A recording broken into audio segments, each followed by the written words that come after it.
Hello friends, ನಮ್ಮ Kannada news ಚಾನೆಲ್ಗೆ ಸ್ವಾಗತ. ಇಂದು ರಾಜ್ಯದ ಹವಾಮಾನ ಸುದ್ದಿ ತಿಳಿಯೋಣ. ಯಾವ ಜಿಲ್ಲೆಗಳಲ್ಲಿ ಮಳೆಯಾಗುವ ಸಾಧ್ಯತೆ ಇದೆ ಎಂಬ ಮಾಹಿತಿ ಈ ವಿಡಿಯೋದಲ್ಲಿ ನೋಡೋಣ. ಕರ್ನಾಟಕದ ಹವಾಮಾನದಲ್ಲಿ ಮತ್ತೆ ಮಹತ್ವದ ಬದಲಾವಣೆ ಕಂಡು ಬಂದಿದ್ದು, ರಾಜ್ಯದ ಹಲವು ಜಿಲ್ಲೆಗಳಲ್ಲಿ ಮಳೆಯ ಚಟುವಟಿಕೆಗಳು ಹೆಚ್ಚಾಗುವ ಲಕ್ಷಣಗಳು ಗೋಚರಿಸುತ್ತಿದೆ. ಭಾರತೀಯ ಹವಾಮಾನ ಇಲಾಖೆ ನೀಡಿರುವ ಇತ್ತೀಚಿನ ಮುನ್ಸೂಚನೆಯ ಪ್ರಕಾರ ಇಂದು ಕರಾವಳಿ, ಮಲೆನಾಡು ಹಾಗೂ ದಕ್ಷಿಣ ಒಳನಾಡಿನ ಅನೇಕ ಭಾಗಗಳಲ್ಲಿ ಸಾಧಾರಣದಿಂದ ಭಾರಿ ಮಳೆಯಾಗುವ ಸಾಧ್ಯತೆ ಇದೆ. ಕೆಲವು ಪ್ರದೇಶಗಳಲ್ಲಿ ಗುಡುಗು ಮಿಂಚು ಮತ್ತು ಬಿರುಗಾಳಿ ಸಹಿತ ಮಳೆ ಸುರಿಯುವ ನಿರೀಕ್ಷೆ ಇದೆ. ಕರಾವಳಿ ಕರ್ನಾಟಕದ ದಕ್ಷಿಣ ಕನ್ನಡ, ಉಡುಪಿ ಹಾಗೂ ಉತ್ತರ ಕನ್ನಡ ಜಿಲ್ಲೆಗಳಲ್ಲಿ ಭಾರಿ ಮಳೆ ಮುನ್ಸೂಚನೆ ನೀಡಲಾಗಿದೆ. ಕೆಲವೆಡೆ ಬಲವಾದ ಗಾಳಿಯೊಂದಿಗೆ ಮಳೆ ಸುರಿಯುವ ಸಾಧ್ಯತೆ ಇದ್ದು, ನದಿ ಹಳ್ಳಗಳಲ್ಲಿ ನೀರಿನ ಹರಿವು ಹೆಚ್ಚಾಗಬಹುದು. ಅರಬ್ಬಿ ಸಮುದ್ರದಲ್ಲಿ ಅಲೆಗಳ ಆರ್ಭಟವು ಹೆಚ್ಚಾಗುವ ಸಾಧ್ಯತೆ ಇರುವುದರಿಂದ ಮೀನುಗಾರರು ಸಮುದ್ರಕ್ಕೆ ಇಳಿಯದಂತೆ ಹವಾಮಾನ ಇಲಾಖೆ ಎಚ್ಚರಿಕೆ ನೀಡಿದೆ. ಮಲೆನಾಡು ಮತ್ತು ದಕ್ಷಿಣ ಒಳನಾಡಿನ ಜಿಲ್ಲೆಗಳಾದ ಶಿವಮೊಗ್ಗ, ಚಿಕ್ಕಮಗಳೂರು, ಕೊಡಗು, ಹಾಸನ ಸೇರಿದಂತೆ ಸುತ್ತಮುತ್ತಲಿನ ಪ್ರದೇಶಗಳಲ್ಲಿ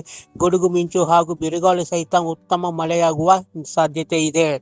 ಇನ್ನೊಂದೆಡೆ ಉತ್ತರ ಒಳನಾಡಿನ ಬೆಳಗಾವಿ, ಧಾರವಾಡ, ಹಾವೇರಿ ಮತ್ತು ಬಾಗಲಕೋಟೆ ಜಿಲ್ಲೆಗಳಲ್ಲಿ ಸಾಧಾರಣದಿಂದ ಉತ್ತಮ ಮಳೆಯಾಗುವ ನಿರೀಕ್ಷೆ ಇದೆ. ಇನ್ನು ರಾಜಧಾನಿ ಬೆಂಗಳೂರು ನಗರ ಮತ್ತು ಗ್ರಾಮಾಂತರ ಭಾಗಗಳಲ್ಲಿ ಮೋಡ ಕವಿದ ವಾತಾವರಣ ಮುಂದುವರಿಯಲಿದೆ. ಸಂಜೆ ಅಥವಾ ರಾತ್ರಿ ವೇಳೆ ಗುಡುಗು ಸಹಿತ ಸಾಧಾರಣ ಮಳೆಯಾಗುವ ಸಾಧ್ಯತೆ ಇದೆ.